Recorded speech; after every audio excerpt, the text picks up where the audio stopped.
할렐루야. 오늘 또 주 안에서 함께 말씀의 은혜를 나누도록 하겠습니다. 오늘은 2021년 7월 4일 오늘 주일 저녁 시간을 맞이해서 우리 함께 말씀을 통하여 하나님의 뜻을 함께 깨닫는 시간을 갖도록 하겠습니다. 찬송 531장을 먼저 우리 같이 믿음으로 하나님 앞에 찬송 드리겠습니다. 531장 자비한 주께서 부르시네.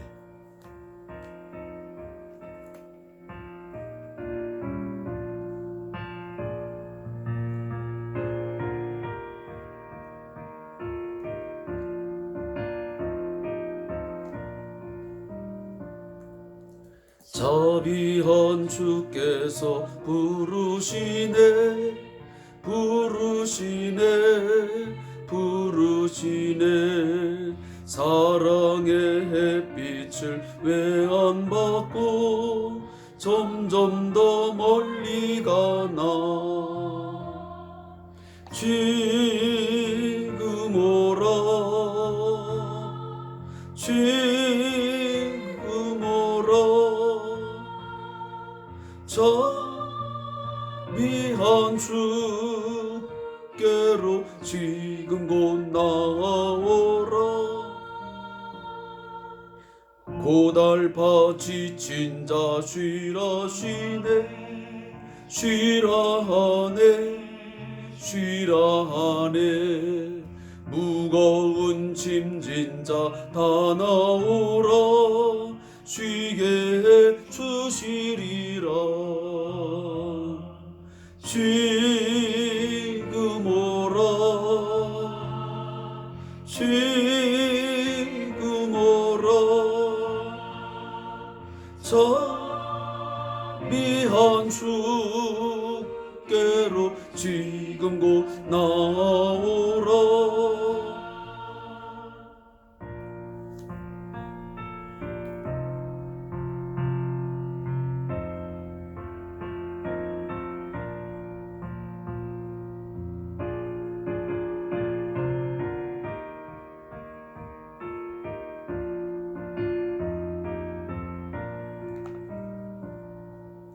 주께서 지금도 기다리시네 기다리네 기다리네 죄짐을 지고 다 나오라 여서 주 앞에 오라 지금 오라 지금 오라 자비한 주께로 지금 곧 나오라 주님의 소리를 들어보라 들어보라 들어보라 그 이름 믿는 자 복받으리 어서 곧 일어나라 지금 오라 지금 오라 자비한 주께로 지금 곧 나오라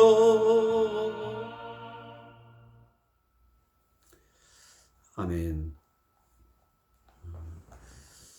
우리가 가끔 되뇌이는 단어인데 또 회자되는 이야기지만 우리 인생에서 가장 중요한 타임, 가장 중요한 순간은 과거도 아니고 미래도 아닙니다. 바로 현재, 지금의 바로 이 순간입니다. 이 순간에 하나님께서는 우리에게 자비와 긍휼을 베푸사 우리를 초청하십니다. 수고하고 무거운 짐자들아 다 내게로 오라. 내게 오면 너희가 쉬게 되리라 말씀하십니다. 오늘도 돈 없이 값 없이 와서 오늘도 주님이 허락하시는, 하나님께서 우리에게 허락하시는 구원의 놀라운 복을 우리에게 가지라고, 그것을 누리라고 말씀하고 계십니다. 사랑하는 성도 여러분, 더 이상 내 상황과 형편, 오늘 나의 모습 보시면서 지체하지 말고, 내일로 미루지 말고 지금 곧 당장 결단하시고 믿음으로 하나님 앞에 나아가 죄를 회개하며 하나님의 놀라운 사랑의 품에, 그 크신 사랑의 품에 안기워서 그 사랑의 힘으로 오늘 다시 한번 일어나 새 힘과 새로운 용기와 소망 가운데 설 수 있기를 간절히 소망합니다. 자, 오늘은 여호수아서를 통한 이 말씀 묵상의 3일째, 4일째 되는 말씀 함께 나누겠습니다. 여호수아 2장 1절부터 14절에 있는 말씀을 함께 읽겠습니다. 여호수아 2장 1절부터 14절까지의 말씀입니다. 구약성경 320페이지를 함께 펼쳐서 같은 목소리로 말씀을 합독하겠습니다. 구약성경 320페이지 여호수아 2장 1절부터 14절까지의 말씀을 읽습니다. 우리 함께 읽습니다. 눈의 아들 여호수아가 시딤에서 두 사람을 정탐꾼으로 보내며 이르되 가서 그 땅과 여리고를 엿보라 하매 그들이 가서 라합이라 하는 기생의 집에 들어가 거기서 유숙하더니 어떤 사람이 여리고 왕에게 말하 이르되 보소서 이 밤에 이스라엘 자손 중에 몇 사람이 이 땅을 정탐하러 이리로 들어왔나이다. 여리고 왕이 라합에게 사람을 보내어 이르되 내게로 와서 내 집에 들어간 그 사람들을 끌어내라.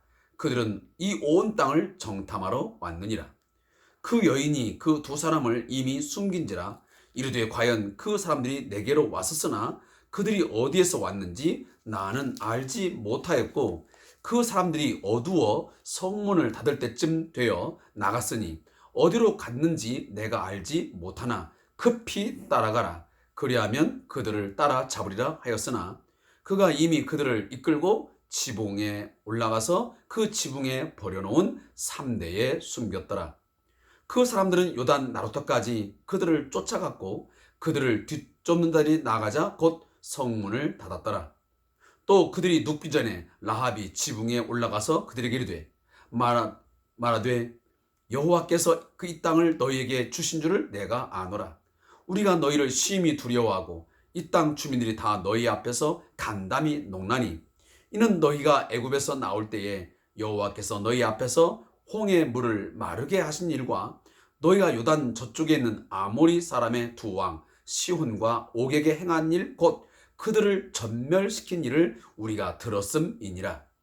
우리가 듣자 곧 마음이 녹았고 너희로 말미암아 사람이 정신을 잃었나니 너희의 하나님 여호와는 위로는 하늘에서도 아래로는 땅에서도 하나님이시니라. 그러므로 이제 청하노니 내가 너희를 선대하였은즉 너희도 내 아버지의 집을 선대하도록 여호와로 내게 맹세하고 내게 증표를 내라. 그리고 나의 부모와 나의 남녀 형제와 그들에게 속한 모든 사람을 살려주어 우리 목숨을 죽음에서 건져내라. 그 사람들이 그에게 이르되 네가 우리의 이 일을 누설하지 아니하면 우리의 목숨으로 너희를 대신할 것이요 여호와께서 우리에게 이 땅을 주실 때에는 인자하고 진실하게 너를 대우하리라. 아멘. 오늘 함께 읽은 본문 2장 1절부터 14절의 말씀을 두 부분으로 나누어서 함께 은혜를 나누겠습니다. 먼저 1절부터 7절까지 말씀은 여리고성 정탐 사건을 다루고 있습니다. 이 부분에 대한 요약은 여호수아는 다시 정탐꾼을 여리고에 보내게 됩니다.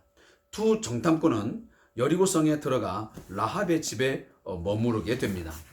이 사실을 알게 된 여리고 왕은 정탐꾼을 잡기 위해 라합의 집에 사람을 보냅니다. 라합은 정탐꾼들을 지붕에 숨기고 왕의 신하들에게 그들이 성 밖으로 도망갔다고 거짓으로 보고합니다. 자, 오늘 함께 읽은 이 본문을 보게 되면 오늘 여호수아가 정탐꾼을 이 여리고성에 보내는 것을 볼 수가 있습니다. 왜 여호수아가 여리고에 정탐꾼을 보냈을까? 아마 우리를 또 그러한 상식선에서 알고 있는 거지만 군대가 어느 고지를 또 어떤 지역을 점령을 하려고 할 때는 먼저 선발대를 정탐을 할 수 있는 어떤 그 특수한 몇몇 사람들을 보내게 됩니다. 그래서 적이 어떻게 포진을 하고 있는지, 어떤 위치에 있는지, 그리고 그 적들의 화기, 다시 말하면 무기는 어느 정도로 갖추어져 있는지 다양한 정보들을 수집을 해서 거기에 대한 대비책을 세워서 공격을 하게 되는 것이죠. 자, 그런 부분에서 오늘 이 여호수아도 여리고성을 점령하기 위해서는 그러한 수순이 필요했던 것 같습니다. 따라서 두 사람을 바로 시딤에서 정탐꾼으로 뽑아 보내게 됩니다. 그리고 그들에게 명령합니다. 바로 그 땅, 하나님께서 허락하신 그 가나안 땅과 그리고 그 가나안 땅을 들어가기 위한 첫 성, 바로 여리고를 엿보고 정탐하고 돌아오라고 합니다. 결국 정탐꾼이 그 여리고성에 이제 잠입을 하게 되는데, 잠입을 한 장소가 바로 어디냐면 기생의 집이었습니다. 기생, 바로 라합의 집이었던 것이죠. 그러면 그 많은 집들 가운데 하필이면 왜 기생의 집에 잠입을 했을 것인가 하는 것입니다. 그러나 그것은 분명 이것은 당시의 가나안의 어떤 민심이랄지 어떤 정치적 군사적인 정보를 얻기 위해 가장 적합한 곳이 아니었나 하는 생각이 듭니다. 왜냐하면 이 기생의 집에 드나드는 사람들은 상당히 다양한 사람들이 아마 드나들었을 것임이 틀림이 없기 때문입니다. 따라서 그들 사이에서 이루어지는 많은 대화들을 듣게 되면 그 여리고성이 어떠한 지금 상황 속에 놓여 있는지를 결국은 정보를 얻게 되는 것이죠. 뿐만 아니고 이 라합의 집은 여리고 성의 성벽 위에 위치를 해서 그 여리고성을 관측하기에 가장 좋은 그러한 지역이었습니다. 따라서 지역적으로 또 어떠한 정보를 수집하기에 많은 사람들을 접할 수 있는, 또 간접적으로나마 소식을 들을 수 있는 그러한 매우 용이한 그런 곳이었던 것입니다. 근데 문제는 뭐냐면, 자, 그들이 은밀하게 아무도 모르게 이곳에 들어간 줄 알았지만 아마 그곳에 있던 사람들 가운데 뭔가 이상한 눈치를 챈 사람들이 몇몇 있었던 것 같습니다. 그래서 2절에 보면 어떤 사람이 여리고 왕에게 말하여 몰래 정탐을 하러 들어갔는데 결국은 이 두 정탐꾼은 그들에 의해서 어떤 존재가 발각이 되고 결국 그 소식이 누구인지는 모르지만 입으로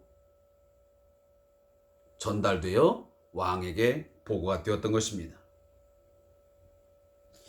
그래서 결국은 이 왕에 의해서 오늘 본문 3절에 보면 여리고 왕이 라합에게 사람을 보내어 이르되 그랬습니다. 결국 이제 왕이 이 소식을 듣고 사람을 보내서 라합을 이제 찾게 됩니다. 그리고 다그치게 되는 것이죠. 내 집에 들어간 그 사람들을 끌어내라.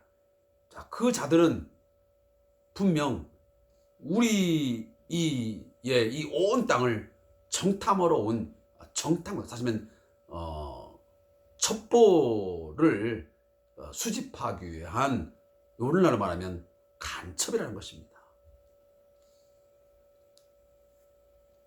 근데 그 여인 라합은 분명 그들을 만났고 그들과 많은 대화를 주고 받았음에도 불구하고 이 여인은 거짓을 말합니다.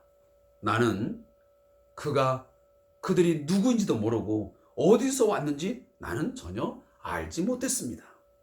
그런데 어두워서 성문을 닫을 때쯤에 그들이 어디론가 사라졌습니다. 그렇지만 간지가 얼마 안 되기 때문에 빨리 서둘러 쫓아가게 되면 그들을 따라잡게 될 것이라고 이 왕을 통하여 보냄을 받은 사람들에게 보고를 하게 되는 것입니다. 이 이야기를 건네고 나서 이제 라합은 부랴부랴 지붕에 올라가서 자기가 숨겨놓았던 바로 이 두 정탐꾼을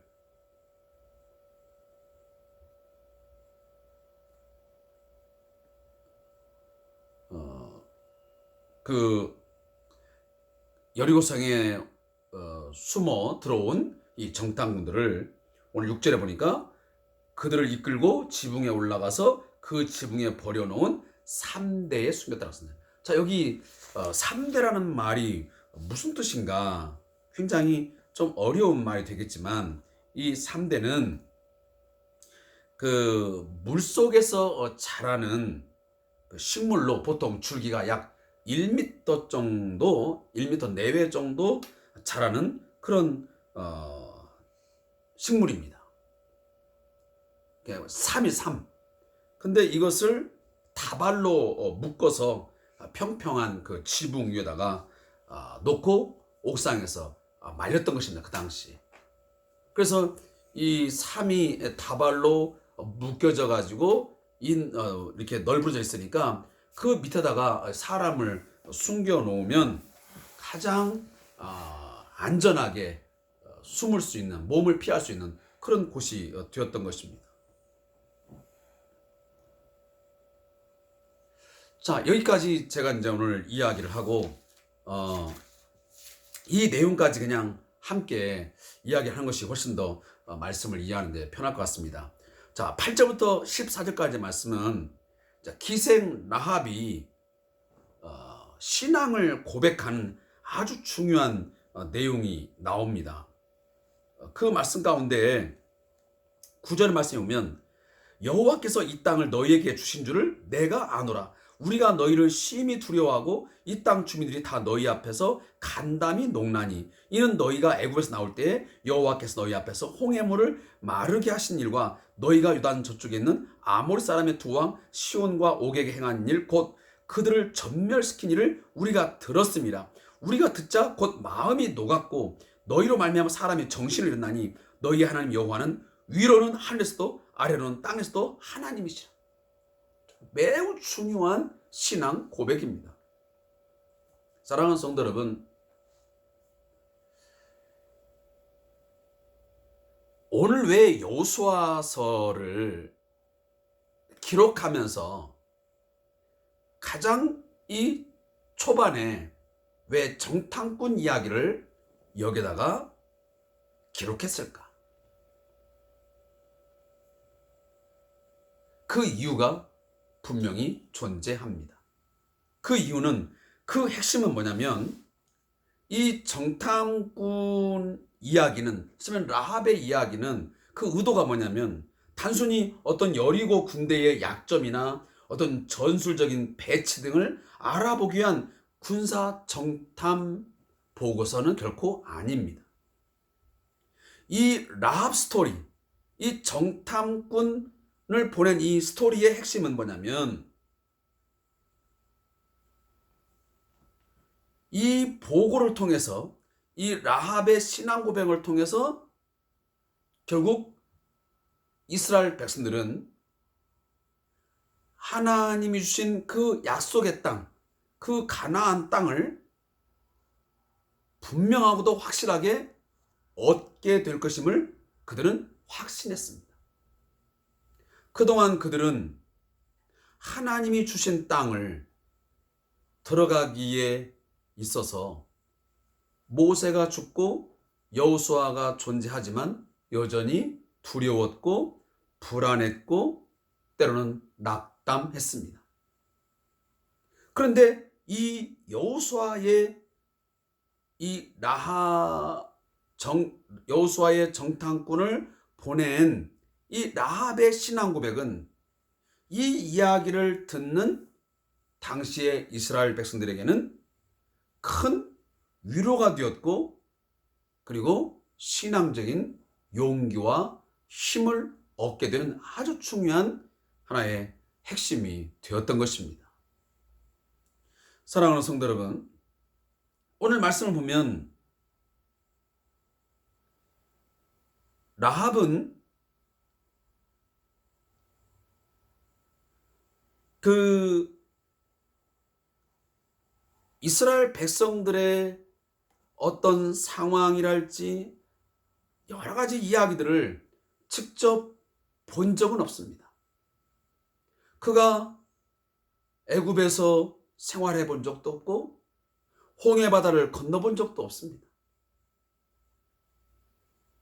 그리고 아모리 사람 두 왕 시온과 옥에게 행한 일 실제적으로 본 적이 없습니다.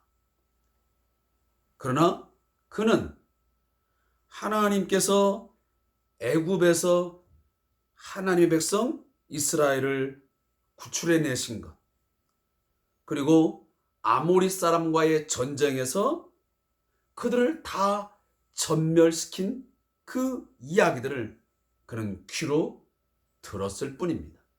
그런데 그는 그 하나님은 자기가 귀로 들은 하나님이시지만, 하나님이 행하신 일들이지만 그 하나님을 위로나 아래서나 그 어떠한 신과도 비교할 수 없는, 그는 분명 하나님이시다.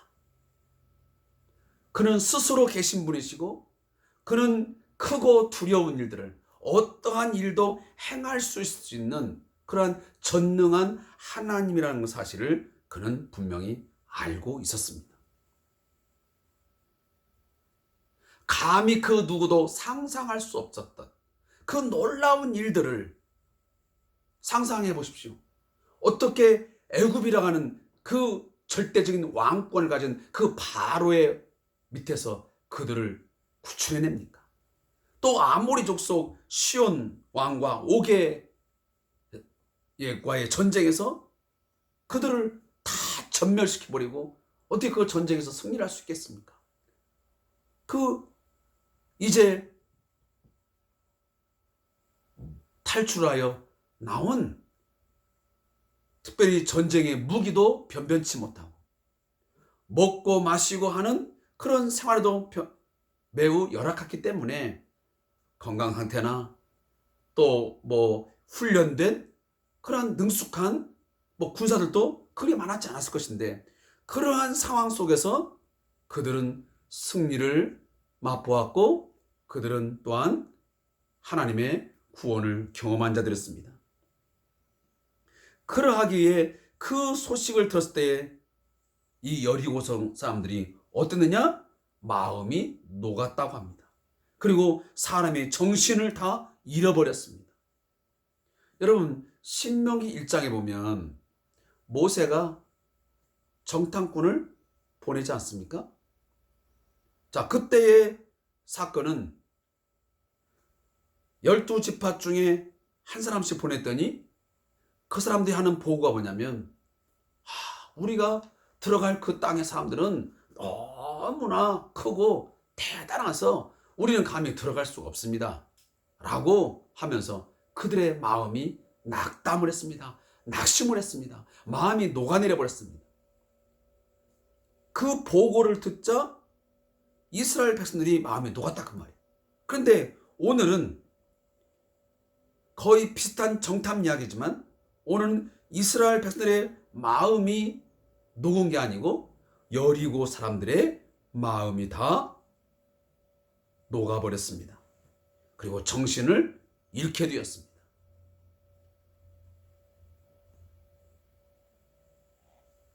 그래서 오늘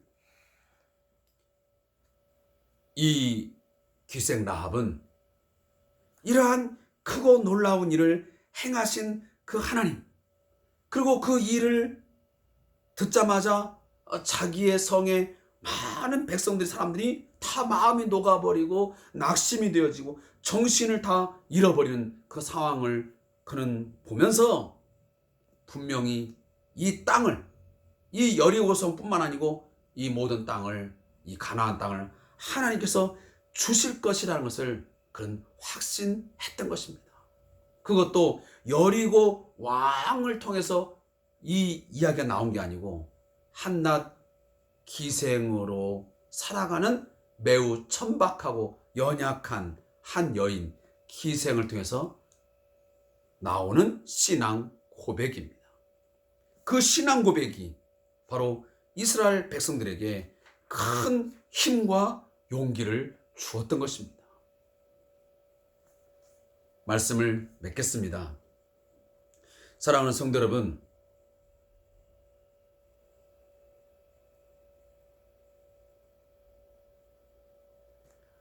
하나님 나라에 들어가는 것은 어떤 신분이 중요한 것 아닙니다. 하나님께서 주시는 어떤 복을 누리는 것은 남자냐 여자냐, 세리냐 왕이냐, 그런 것이 결코 중요하지 않습니다. 그럼 무엇이 중요하냐면 전적인 헌신과 신앙 고백에 달려 있습니다. 하나님께서 행하신 일들을 믿고 그분이 어떤 분이신지를 바로 고백하며 그 고백한 그 신앙을 나의 삶으로 살아낼 때에 그는 분명 하나님 나라에 들어가게 될 것이고, 그리고 또한 하나님께서 주시는 많은 풍성한 복들을 누리게 될 것입니다. 우리는 분명 하나님 나라 앞에서 결단을 해야만 합니다. 하나님께서 그 일들을 행하시며 전진 또 전진할 때에 우리는 불신앙의 공동체 아니면 불신앙의 삶을 살 것이냐, 아니면 신앙 공동체로 살아갈 것이냐, 신앙을 가진 자의 삶을 가질 것이냐 라고 하는 결단이 반드시 필요합니다. 라합처럼 하나님에 대하여 들은 것, 하나님께서 자기 백성을 위하여 행하신 그 놀라운 구원의 일들을 듣고 여호와를 받아들이고 그를 믿으면 생명을 얻게 될 거지만, 혹여나 가나안의 왕들처럼 여호와를 대적하고 불순종하게 되면 결국은 죽음을 당하게 되는 것입니다. 분명 우리는 둘 중에 하나를 우리는 선택해야만 됩니다. 이것을 오늘 우리 이 기생 라합의 이야기를 통해서 결단을 오늘 요구하고 있는 것입니다. 오늘 저자의 묵상을 읽고 말씀을 맺겠습니다. 오늘 본문은 구원이 무엇인지를 잘 설명해 줍니다. 상식적으로 보면 라합은 거짓 보고를 통해 자기 백성들을 배반한 대역 죄인입니다. 그런데도 본문에서 정탐꾼들은 여리고성이 멸망당할 때 라합이 살 것이라고 약속합니다. 무슨 이유로 라합은 구원을 약속받았습니까? 그것은 그녀의 신앙 고백과 믿음의 행동 때문입니다. 라합은 정탐꾼들을 간첩으로 보지 않고 하나님이 보내신 사자로 보고 그들을 숨겨 주었습니다. 그리고 그는 하나님에 대하여 분명한 신앙 고백을 하고 있습니다. 그녀는 하나님께서 이미 여리고성의 죄에 대해 심판을 작정하시고 멸망시킬 것을 알고 있었습니다. 죽을 수밖에 없는 상황에서 라합이 선택할 수 있는 최선은 하나님의 은혜를 구하는 일이었습니다. 하나님을 전적으로 신뢰하고 그에게 헌신하는 것뿐이었습니다. 용기 있는 믿음의 행동으로 라합과 그의 가족들은 구원을 받습니다. 구원은 선한 행위로부터 오지 않습니다. 그러나 어떤 죄를 지었더라도 믿음을 고백하고 은혜를 구하면 하나님은 그를 용서하고 구원을 허락해 주십니다. 하나님은 누구라도 그가 구원받기를 원하신다는 것을 기억해야 합니다. 하나님은 지금도 그 누구라도 기생이든 왕이든 그 신분이 어떠하든지 그것 하나도 중요하지 않습니다. 누구라도 죄를 고백하고 하나님의 긍휼을, 하나님의 자비하심을 구하며 십자가를 붙들고 예수 앞에 나올 때에 오늘도 예수 안에서 참된 죄사함, 구속의 은혜를 베풀어 주실 것이고 우리를 하나님의 나라의 백성으로 우리를 맞아 주실 것입니다. 그 하나님 나라 백성으로서의 순종의 삶을 살아갈 때에 세상에서 우리가 누릴 수 없는, 세상에서 가질 수 없는 수많은 영적인 부요함과 그리고 행복한 삶을 맛보게 될 것입니다. 사랑하는 성도 여러분, 오늘 기생 라합의 신앙 고백 꼭 마음에 새기시고 오늘도 우리를 위해서 행하신 하나님의 크고 놀라운 일들을 우리가 꼭 듣고 그 하나님을 절대적으로 믿고 신뢰하십시오. 하늘에서라도 땅에서라도 하나님과 그 어떤 신과 어떤 것과도 바꿀 수도 없고 비교할 수 없는 가장 위대한 신, 가장 크고 놀라우신 그런 왕이신 하나님을 고백하며 사시는 저와 여러분이 되시기를 다시 한번 축복합니다. 무릎 기도하고 제가 마치겠습니다. 하나님, 주변에 하나님의 은혜를 받아야 할 사람들이 많습니다. 그들을 긍휼히 여겨주시고 죄악에서 돌이켜 주의 은혜 앞으로 나오게 하소서. 아멘. 오늘도 함께 묵상 시간을 통해서 은혜 한번 동참해 주신 성도에게 감사의 말씀을 드리고 오늘부터 시작되는 한 주간 주님의 말씀을 붙들고 신실하신 하나님을 우리가 사랑함으로 믿음으로 살아가는 한 주간 되시기를 축복합니다. 감사합니다.